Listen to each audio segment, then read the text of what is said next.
저도 저 이 동네에서 출마 안 해요. 반갑습니다. 잘 들리시죠? 예, 조금 전에 우리 김관영 지사님께서 제가 정치를 은퇴하면, 정치를 그만두면 익산에서 살고 싶다 라고 하시니까 박수를 많이 쳐주셨는데, 제가 실제로 그런 상황이 되면은 익산에서, 전북에서 살고 싶다 하는 생각을 한 것은 맞습니다. 근데 익산에서, 전북에서 앞으로 살 것 같아서 박수를 치시는 것까지는 괜찮은데 혹시 빨리 은퇴하라 이러고 치시는 건 아니죠? 오늘 정말 반갑습니다. 오늘 K국정설명회 전국을 다니면서 혹은 지방정부, 혹은 정당, 혹은 단체, 혹은 기업인들과 함께 현재 우리나라가 어디에 있고 어디로 갈 것인가에 대해서 말씀을 나누는 K국정설명회를 하고 있는데, 오늘 전북에서 이렇게 여러분들 뵙게 돼서 반갑습니다. 사실 오늘 두 군데가 공동으로 주최를 해주셨습니다. 하나는 전라북도고요. 또 하나는 전라북도 JC입니다. JC가 같이 주최를 해주신 이유는 사실은 저도 청년회의소 멤버 출신입니다. 국회 JC 출신들이 상당히 있는데 국회 JC 소속이었던 특우회, 그러니까 JC 출신의 국회의원들의 모임의 회장, JC 동회장을 하기도 했고, 아마 또 전북도는 오늘 전라북도 차원에서 전북의 비전과 관련된 말씀을 하니까 주최를 해주신 면도 있고, 사실은 제가 익산에 살고 싶다고 하니까 또 이제 그래서 그러실 텐데, 제가 간단히 설명을 드리자면, 정치를 안 하고 제가 18년 야인으로 있던 시절에 전국을 계속 다녔는데, 전국을 다녀보니까 저는 정말 전북이 제일 좋더라고요. 그래서 실제로 제가 전북, 그중에서도 익산, 사실은 어느 동까지 정해놨습니다. 살 거를 다 정해놨는데, 그래서 제가 이미 우리 정헌율 시장님 계시지만 익산 명예 시민이에요. 그러니까 제가 굳이 따지자면 전북 출신 총리라고 봐도 되겠죠. 오늘 저희가 말씀을 한번 시작해 보겠습니다. 우선 아주 간략하게 우리 정부가 어떤 상황에서 출발했는가? 아주 어렵게 출발했습니다. 거의 나라가 망할 것 같은 상황에서 출발했습니다.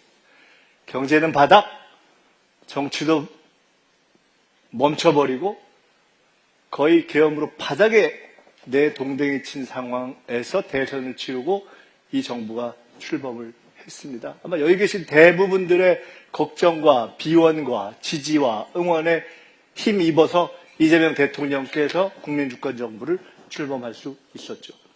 경제가 엉망이었습니다. 6개월 달렸습니다.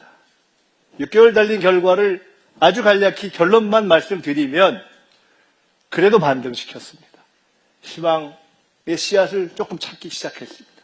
근데 여전히 어렵습니다. 그래서 더 달려가야 되고 더 도와주셔야 합니다. 한번 지표로 보겠습니다. 우리가 경제가 얼마나 성장하느냐, 옛날에 한국 경제가 막 10%, 20% 막 이렇게 막 달려가던 때가 있었습니다. 지금은 우리가 몸집이 커지고 비교적 성장해서 다른 선진국들이 그러듯이 그렇게는 안 됩니다. 그래서 잠재 성장률, 우리 체격에 어느 정도 뛸 수 있는가, 그거를 잠재 성장률이라고 하는데, 대한민국의 키와 체중과 체격을 놓고 볼 때 대략 한 1.8에서 2 정도 달려갈 수 있다고 하는데, 실제로 우리는 마이너스로 갔었습니다. 언제? 윤석열 시절에. 바닥으로 가버렸습니다. 언제 다시 그것이 마이너스에 살아났냐? 윤석열 탄핵되니까. 놀랍죠. 경제라는 게 심리의 효과도 있어서 그때부터 올라가기 시작해서 이제는 0%를 넘어서 어느 정도까지 왔습니다. 어디까지 왔느냐? 원래 뛸 수 있는 정도의 체력. 지금 대략 1.8로 전문가들이 보는데, 그 1.8까지 6개월 만에 바닥에서 지하를 뚫고 6개월 만에, 새 정부에서 6개월 만에 올려냈습니다. 지금 예상하기로는 올해 잘하면 1.8에서 2 정도까지 갈 수 있다, 이렇게 봅니다. 우리의 희망은 이것을 더 올려내는 것입니다. 많은 부분에서 긍정적 성과가 있었습니다. 내가 앞으로 돈 좀 더 쓸까? 남들이 더 쓸까? 이런 등등 대여섯 가지의 지표를 종합한다고 하는 소비 심리가 100을 넘어서 쭉 몇 달째 이렇게 최초로 상승의 지속을 보이고 있습니다.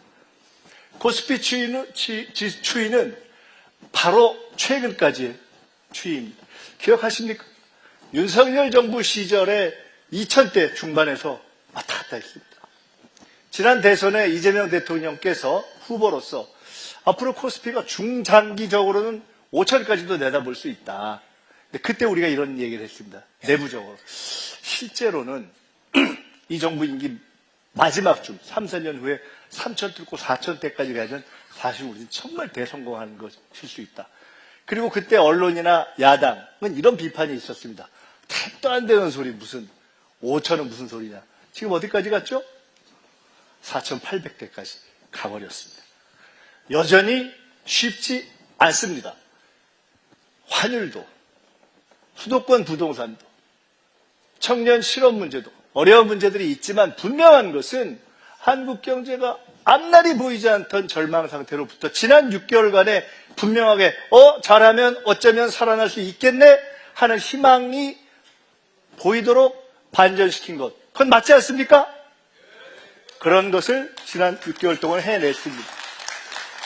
반드시 우리가 한번 확인해야 될 것이 있습니다. 새 정부가 출범하고 나서 국민 모두가 제일 걱정했던 것이 있죠. 야당은 이런 얘기도 했습니다. 아우, 이재명 대통령이 트럼프 대통령 만날 수나 있겠어? 미국이 만나주겠어? 한미관세 협상 하긴 하겠어? 한미관세 협상이라는 게 과연 일본보다 유리하게 하겠어? 이런 얘기 많았죠. 최고의 걱정거리였습니다. 왜? 미국이 제일 세고 전 세계에서 제일 센 나라. 관세 협상을 전 세계를 향해서 시작하니까 전 세계가 마음 놓고 사실 하지 못하면서 싫은 협상이지만 할 수밖에 없었던 강한 나라. 와의 관세 협상을 제대로 하지 않으면 한국 경제를 풀어낼 수 없는 그러한 협상을 결론을 냈죠. 많은 보도가 있고 여러분들도 많이 들으셨기 때문에 딱 세 가지만 말씀드리겠습니다. 첫째, 여러분, 미국이 주도해서 이번에 시작된 관세 협상에서 미국보다 유리하게 끝낸 나라 찾을 수 없습니다. 왜? 미국이 제일 세고 미국이 시작한 거니까. 그런 나라 있으면 나와보라고 하십시오. 그럼 이번 관세 협상의 성적은 어떻게 계산하느냐? 누가 덜 불리하게 했는가? 누가 상대적으로 유리하게 했는가? 한국이 일본이나 대만이나 다른 경쟁 국가에 비해서 더 불리하게 했는가 아닌가가 관세 협상을 평가하는 기준입니다. 이에 대해서 많은 사람들이 이렇게 평가합니다. 한국이 비교적 선방했다라고 이야기하는 것은 일본에 비해서 다른 경쟁 국가에 비해서 전체 다른 협상을 했던 나라들에 비해서 비교적 괜찮게 했다. 다 그렇게 인정을 하는 것입니다. 세 가지 포인트를 말씀드리겠습니다. 첫째, 상업적 합리성. 쉽지 않은 협상을 했는데 우리가 치열하게 마지막까지 얻어내려고 노력해서 그 모든 협상에 딱 씌운 모자가 있습니다. 상업적 합리성. 쉬운 말로 하면 돈 되는 것만 한다. 미국은 미국 돈 되는 거 하려고 하고 한국이 투자하라고 하고 미국이 원하는 방식으로 하라고 하고 만약 그대로 전혀 우리가 똑같이 미국이 원하는 대로만 갔다면 사실 우리 국익에 어려움이 있을 수 있죠. 그래서 우리는 상업적 합리성이라는 조항을 집어넣습니다. 돈 되는 것만 한다. 투자를 할 때도 또 자금을 모으는 방식도 한국이 불리하고 경제적으로 해를 보는 방식으로는 안 한다라는 것을 집어넣습니다. 두 번째, 마스가.